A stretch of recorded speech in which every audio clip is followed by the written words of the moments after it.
ಇಷ್ಟೇ ಇದ್ರೆ ಸಂತೋಷವಾಗಿರ್ಲಿಕ್ಕೆ ಸಾಧ್ಯ ಇಲ್ಲ ಮನುಷ್ಯ. ಅನ್ನ, ಆಶ್ರಯ, ಅರಿವೆಯ ಜೊತೆ ಹಾಗೆ ಬದುಕಬೇಕು ಭೂಮಿಯ ಮೇಲೆನ್ನುವ ಅರಿವು ಬೇಕು. ಅಂದಾಗ ಸಂತೋಷವಾಗಿರ್ಲಿಕ್ಕೆ ಸಾಧ್ಯ. ಅರಿವು ಇಲ್ಲದೆ ಇಲ್ಲಿ ಸಂತೋಷವಾಗಿ ಬದುಕಲಿಕ್ಕೆ ಸಾಧ್ಯ. ನೀವು ಅನ್ಬೋದು, ಒಬ್ಬ ಅರಿವುಳ್ಳಂಥ ವ್ಯಕ್ತಿ, ಪ್ರಜ್ಞೆ, ಅರಿವು, ವಿಚಾರ, ಜ್ಞಾನ ಬದುಕಿನಲ್ಲಿ ಸಂತೋಷ. ಈಗೊಂದು ಕಲ್ಲು ತಂದು ಕೊಟ್ಟರೆ, ಒಂದು ಕಲ್ಲು ತಂದು ಕೊಟ್ಟರೆ ಅರಿವಿಲ್ಲದ ವ್ಯಕ್ತಿಯನ್ನು ಸುತ್ತಿಗೆ ತಂದುಕೊಳ್ಳುವುದು ಅದೇ ಅವನಿಗೆ ಅರಿವು, ಪ್ರಜ್ಞೆ, ಕಲಾತ್ಮಕತೆ, ಸೃಜನಶೀಲತೆ ಇತ್ತು ಅಂದ್ರೆ, ಸೃಜನಶೀಲತೆ ಅರಿವು ಇಲ್ಲದವ ಕಲ್ಲು ತಂದು ಕೊಟ್ಟರೆ ಅದನ್ನು ಹೊಡೆದ ಕಂಕರ ಮಾಡ್ತಾನ. ಅರಿವು ಸೃಜನಶೀಲತೆಯುಳ್ಳ ವ್ಯಕ್ತಿಗೆ ಅದೇ ಕಲ್ಲು ಕೊಟ್ಟರೆ ಇಲ್ಲ ಕಲ್ಲಿನಿಂದ ಕಂಕರ ಮಾಡ್ತಾನ. ಅರಿವಿದ್ದ ಅದೇ ಶಂಕರನನ್ನೇ ನಿರ್ಮಾಣ ಮಾಡ್ತಾನ. ಅರಿವು ಏನು? ನೀವು ಅನ್ಬೋದು, ಅಲ್ರಿ ನಮಗೇನು ಅರಿವಿಲ್ಲ. ಈಗ ನೀವು ನೋಡಿ, ನಿಮ್ದೊಂದು ಮೊಬೈಲ್ ಇರ್ತದೆ. ಮೊಬೈಲ್ ಬಿದ್ದರೂ ಹೊಡಿತೈತೆ ಅಂತ ತಿಳ್ಕೊಂಡು ಅದಕ್ಕೊಂದು ಸ್ಕ್ರೀನ್ ಗಾರ್ಡ್ ಹಾಕ್ತೀರಿ. ನೀವೆಲ್ಲ ಹಾಕ್ತೀರಿ. ಮೊಬೈಲ್ ಬಿದ್ದರೂ ಹೊಡಿತೈತಿ ಅಂತ ಮೊಬೈಲ್ ಹೊಡಿಬಾರ್ದಂತ ಒಂದು ಸ್ಕ್ರೀನ್ ಗಾರ್ಡ್ ಹಾಕ್ತೀರಿ. ಮತ್ತು ಗಾಡಿ ಮೇಲೆ ಹೋದಾಗ ಕೆಳಗೆ ಬಿದ್ದರೆ ತಲೆ ಹೊಡಿತೈತಿ ಅಂತ ಹೆಲ್ಮೆಟ್ ಹಾಕೊಳ್ಳಾರ್ದು ಅಡ್ಡಾಡಿರ್ತೀವಲ್ಲ. ಅರಿವು ಐತೆ, ನಮ್ಗೆ ಅರಿವಿದ್ದರೆ ನಾವೇ ಅರಿವು ಎಷ್ಟು ದೊಡ್ಡ ಕೆಲಸ ಮಾಡ್ತೈತಿ. ಕರ್ನಾಟಕ ಕನ್ನಡ ಈಗ ಎಷ್ಟು ಮೂಲಾಕ್ಷರಗಳು? 49 ಮೂಲಾಕ್ಷರಗಳು. ಇದೇ 49 ಮೂಲಾಕ್ಷರಗಳನ್ನು ಬಳಸಿದ ಬೇಂದ್ರೆ, ಕುವೆಂಪು ಜ್ಞಾನಪೀಠ ಪ್ರಶಸ್ತಿ ತಂದರು. ನಾವು ಅದೇ 49 ಅಕ್ಷರದ ಭಾಷೆಯನ್ನೇ ಬಳಸ್ತೇವೆ. ನಾವೇನು ಮಾಡಿವಿ? ಅದೇ ಭಾಷೆ ಬಳಸಿ ಇನ್ನೊಬ್ರು ಬೆಂಕಿ ಹಚ್ಚ ಕೆಲಸ ಮಾಡಿವಿ. ಆ ಪ್ರಶಸ್ತಿನ ಬಂದಿಲ್ಲ. ಹಾಲು ಕುಡಿದ್ರೆ ಏನು ಗೊತ್ತಾಗ್ತೈತಿ, ಏನು ಬರ್ತೈತಿ ಅಂತ ಗೊತ್ತೈತಿ. ಅಲ್ಕೋ ಹಾಲು ಕುಡಿದ್ರೆ ಏನಾಗ್ತೈತಿ ಅಂತ ಗೊತ್ತೈತಿ. ಆದ್ರೆ ಅಲ್ಕೋ ಹಾಲಾದ್ರೆ ಗೊತ್ತಾಗ್ತೈತಿ. ಬಹಳ ಸಾತ್ವಿಕ ಜನ ಅಂತ ಗೊತ್ತಾಗೋದಿಲ್ಲ. ಯಾಕಂದ್ರೆ ಮಂದ್ಯಾಗ ಮುಟ್ಟದವ್ರಲ್ಲ. ಅಲಾಗೆಲ್ಲ ಸಂಧಿ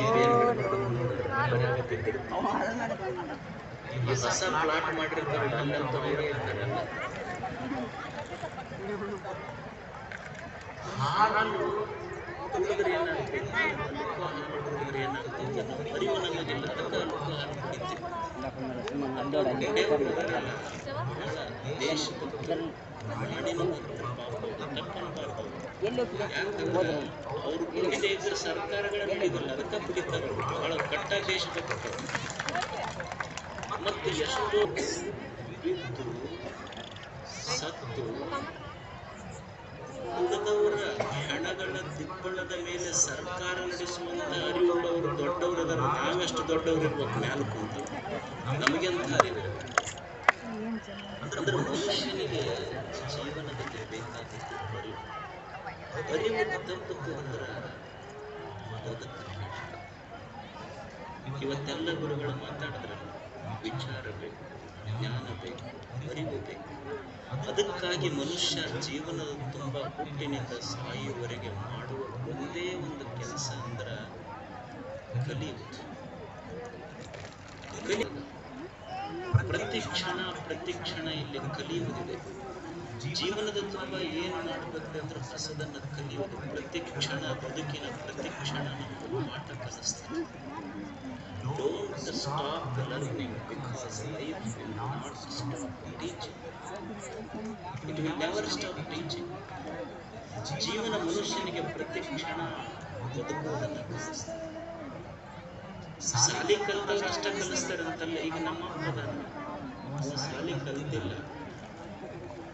ನಾನು ಕಟ್ಟೆ ಮೇಲೆ ಹಾಲು ರೊಟ್ಟಿ ಮಾಡ್ಕೊಂತ ಕೂತಾಗ ನಮಗೆಲ್ಲರಿಗೂ ಇದಕ್ಕೆ ಅನುಭವ ಐತೆ. ನಮ್ಮಪ್ಪ ಸಾಲಿ ಕಲಿಲಾರ್ದಪ್ಪ ನಮಗೇನು ಹೇಳ್ಯಾನ ಅಂದ್ರೆ, ನೋಡು ಹಿಂಗ ಮಂದಿ ಕೂಡ ಹಾಳು ರೊಟ್ಟಿ ಮಾಡಬೇಡ, ದುಡ್ಯಾಗ ಕಲಿ. ಮಂದಿಗೆ ನಂಬಿಕೆ ಕೆಟ್ಟವ್ರದಾರ, ಮಂದಿಗೆ ನಂಬಿಕೆ ಕೆಟ್ಟವ್ರಿಲ್ಲ ಅಂತ ನಮ್ಮಪ್ಪ ಕಲಿಸಿದ್ರೆ ಅವ ಸಾಲಿ ಕಲ್ತಿಲ್ಲ ಅಂದ್ರೆ ನಮ್ಮ ಮಾತಿನಲ್ಲಿ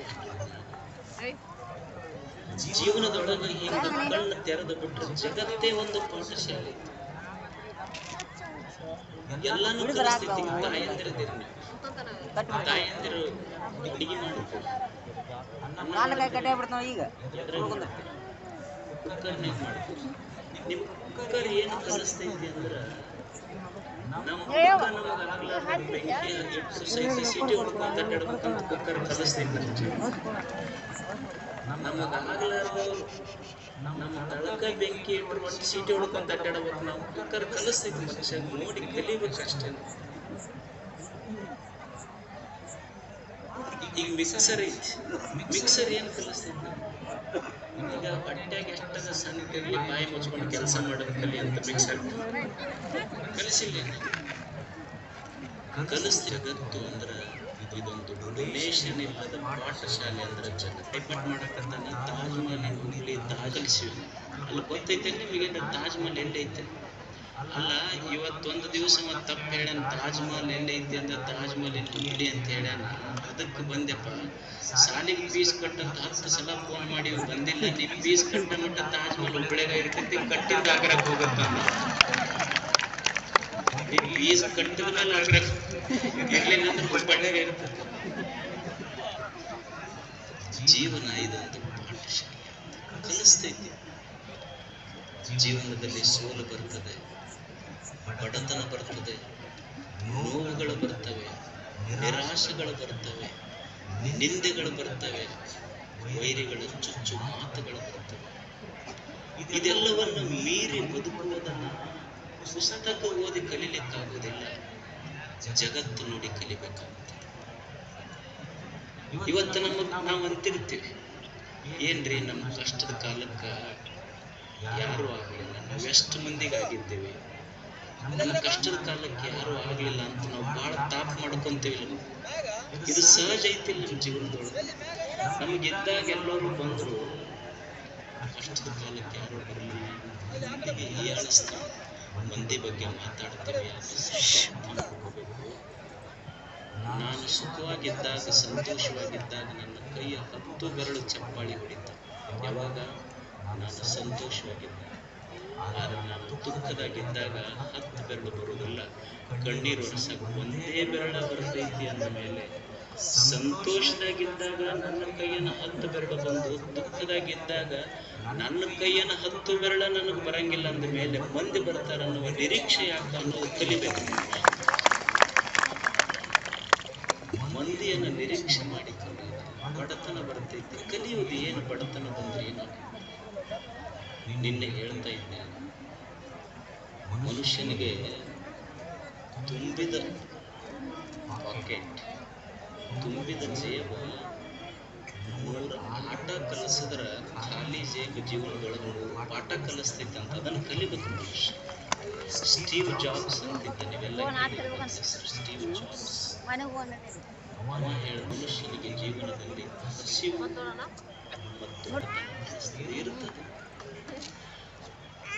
ಏನು ವೈರಿಗಳು ಬರ್ತಾರೆ ಜೀವನದಲ್ಲಿ ಇರುವುದಿಲ್ಲ. ನಮಗೆ ಬಹಳ ಮಂದಿ ವೈರಿಗಳಿದ್ದಾರೆ. ನಮ್ಮ ಮನೆ ಮಕ್ಕಳದವ್ರು ವೈರಿಗಳಿದ್ದಾರೆ, ನಮ್ಮ ಮನೆಯಾಗ ವೈರಿಗಳು.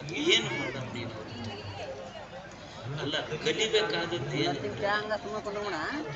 ವೈರಿ ಅದನ್ನ ತಿಳ್ಕೊಂಡು 3 ಮಂದಿ ವೈರಿಗಳದಾರ ಅಂತ ಏನು ಹೋಗಿ ಅವ್ರು ತಲೆ ತೆಗೆದಾಗುತ್ತೆ.